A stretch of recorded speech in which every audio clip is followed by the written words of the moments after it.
Hey folks, Quill18 here, and I am not in Sweden, but I was supposed to be. By the time you guys see this video, I should have been in Stockholm. Paradox is hosting a fan meeting event there. They invited me to attend as a special guest. I wasn't going to be paid for it. In fact, I was canceling 2 streams and falling behind on my YouTube videos to go and do this. So, you know, it would have cost me money, effectively.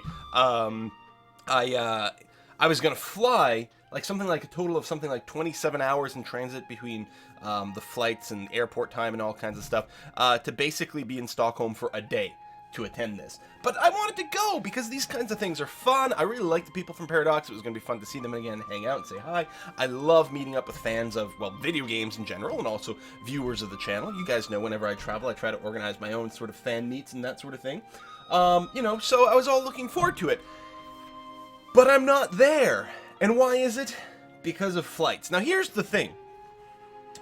When I plan air travel, I put in redundancies and backups and alternatives. I have these things worked out.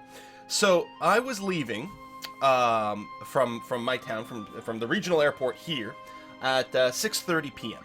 You know, that was when the flight was departing, right? Always keep in mind, if it's departing at something like 6:30, then you're boarding about 30 minutes before. So board around 6, depart at 6:30, land in Toronto. It's a little less than an hour, so landing would have been at something like, I don't know, 7:20. And that is a little plane, so deplaning is relatively quick for that. And then I would have gone to a flight to Heathrow. So from Toronto to Heathrow, Heathrow to Stockholm. And the connection in Toronto was a little, you know, a little tight, but not really.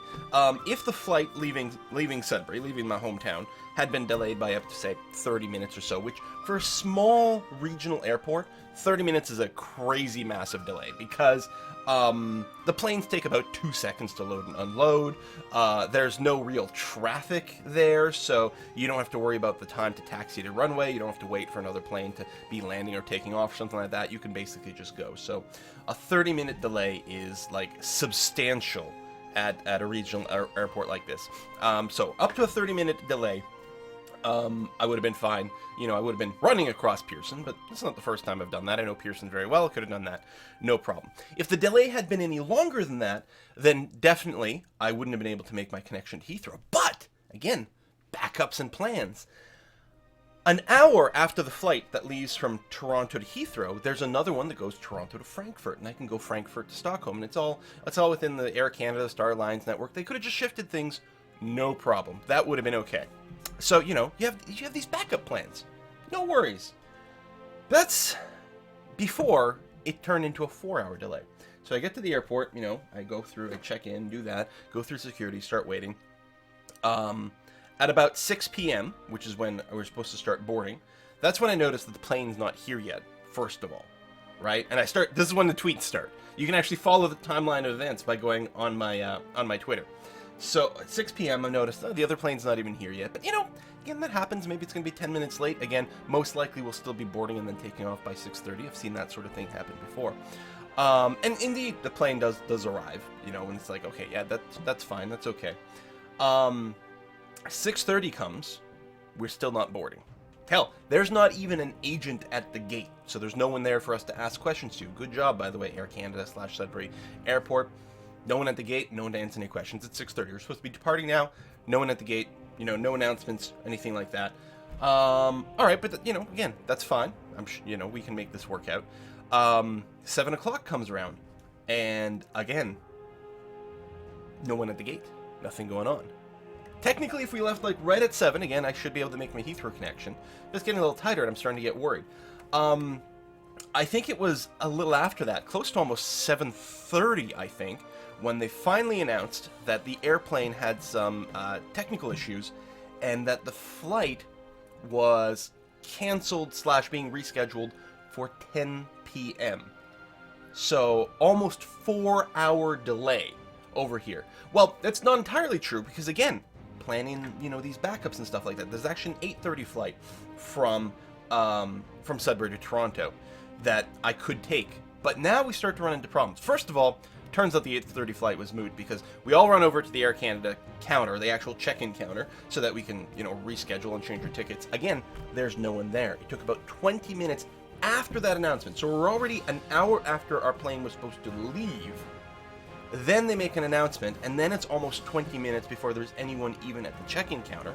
Again, you can check my tweets. I got pictures of stuff, this whole timeline going on. So there's a dual problem in that the people in front of me filled up the last spots on the 8:30 flight.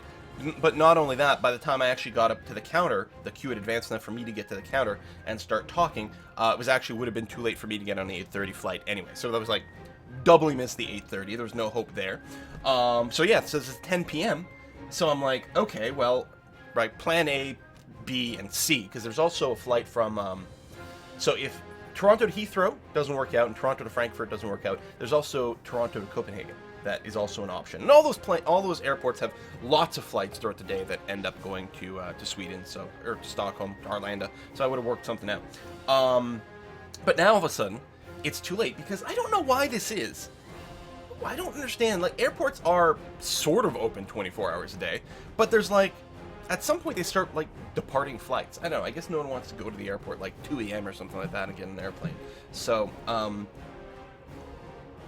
there were literally no more transatlantic flights for me to take, right? If I'd gotten on the flight from Toronto to Sudbury at 10 p.m. and got to Toronto, 11-ish or something like that, as far as the ticket counter agent person could have access to in her system, which was probably absolutely true. I don't know if it was limited to, well, I guess it would be Air Canada or Star Alliance type flights or whatever. There was nothing else. I would have gone to Toronto, and then I would have had to get a hotel overnight. So that wouldn't have been very good. Now, there were, alternatively to that, I could have gone home and then come back to the Sudbury airport the next day and left at like, I don't know, 6 a.m. or 7 a.m. or I don't know what their, some of their earlier flights are to get to Toronto. And there was a combination of flights that would have gotten me to Stockholm still on the same day, I believe. Except, as it turns out, it required an impossible connection.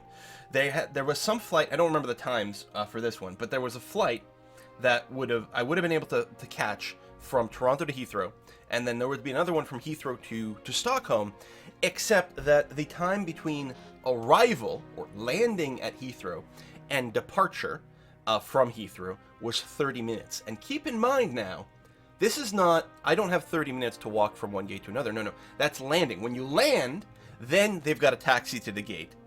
Then, and that can take 10 to 15 minutes on a big airport sometimes. Then you have to wait for the doors to the airplane, first of all, to open, which again takes a while as they bring over the bridge thing, whatever. And then, of course, everyone on the plane is getting up, and then how far back you are on the plane, you got to wait for everyone to start funneling out. So in practice, a good rule of thumb is whatever your landing time at an airport is, add about 30 minutes before you actually get out of the plane. And then remember that the departure time is the time where the airplane is leaving. Boarding tends to start 30 to 45 minutes ahead of time, and usually the airplane doors close 15 minutes at like the latest before departure time, where you can't get anything in. So I had 30 minutes between landing and takeoff. I would have still been on the plane from Toronto to Heathrow. I would still have been on that flight when my other flight was actually leaving the gate. So it was 100% impossible to get there. So anyway, she looked at a lot of things. She looked at various flights through different types of connections, and ultimately, what I would have ended up doing is arriving in Stockholm almost exactly 24 hours after I was supposed to, which meant I would have landed. So I would have landed in Stockholm at something like 1:30 p.m. Swedish time, and my pickup, the one I was supposed to meet people for the Paradox event, was 1 p.m. So already I'm landing after I was originally supposed to meet up with people and get started with these events. And again, that's land at 1:30. So now we're talking about maybe about 2 by the time that I'm out of the airplane. Then we're talking about, so I have to walk through the airport, I have to find my way to the Orlando Express train thing, buy a ticket. Now we're talking about 2:30 is how frequently the trains run. Pretty frequently, but do I have to wait an extra 10, 15, 20 minutes before the next one comes? Maybe. Then it's about an hour, I think, on the train to get from Orlando to downtown. Maybe a little less than an hour. Maybe something like 45 minutes. But still, now we're talking about 1:30 to 2:30. It's maybe 3:30. I'm in, downtown Stockholm.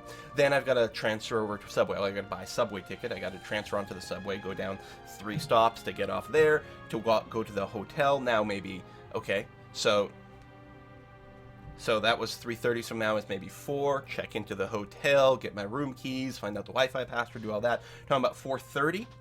Now, I'm in my hotel room.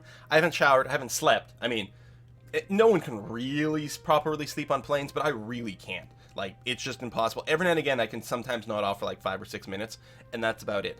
So, it's 4:30. I'm already 3.5 hours late for the original pickup. I basically missed the first half of the event. There's still the second half of the event, but I haven't showered. I haven't eaten, really, other than some airplane stuff, but now it's a few hours after that as well, so probably I want some dinner. And I haven't slept. So now, somehow, despite all these other delays, and more delays, because again, I at least have to shower and change, for crying out loud, now we're talking about 5:30, maybe almost 6, and I still haven't slept, which means I'm going to be a zombie and not entertaining, and so then I got to try to do that, and then the next morning, go right to the airport to fly back home. So I told the airline, I told Air Canada at that point to simply refund Paradox their airplane tickets, because they weren't going to get any value out of it, because I wasn't going to be there for most of the event, and the parts I was going to be for, at the best, I was going to be a zombie. And I think that would have been disappointing to everyone. So I'm really sad. I was really looking forward to going there. I was really looking forward to meeting all you guys, plus the people from Paradox again. There's a lot of you people who are going to be there I've met before. So it would have been, really nice to just sort of see everyone again. And it's really disappointing. It's really, really, really disappointing. And I'm very happy that Paradox didn't announce that I was going. Like, I've known for a couple of months now. But I'm happy that Paradox hadn't announced that I was going until very recently, because, and in fact, I think after the tickets were sold out, which at first I thought was kind of crummy, but it, just to make sure no one was buying tickets just to see me, thank frickin' God. I'm also not the only YouTuber who is going to be there.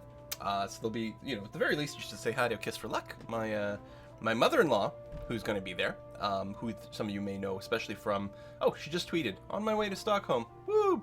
Hold on, I gotta do a salty tweet. Quote, tweet must be nice, ... So yeah, so say hi to Marbazir. Marbazir I've met before, twice now. Love the guy, he's great. Marbazir, would have been great to see him again too. On the bright side, I guess it means I can stream on Saturday, because I was going to miss that, because I was going to come home, I think, like, right at basically midnight on Saturday. So there would have been nothing on Saturday. In fact, I was going to be dead on Sunday, which means, no other streaming there or no recording or whatever, and then all of a sudden we're going to Let 'em Dare week, which would be bad for energy. I mean, overall, technically it might be better than I'm not there. I'll get more content done, I'll get, but I really want to be there. I'm really sad, and I'm hoping, it doesn't screw up too many plans. So you guys will have to let me know how it is. Make sure that you're taking lots of pictures, and mentioning me on Twitter when you tweet the images so that I can see. I really want to see what the party's like, and meanwhile, I'll just be sitting here playing video games on my own, in my basement. Yeah, being kind of bitter. Thanks for watching. See you next time.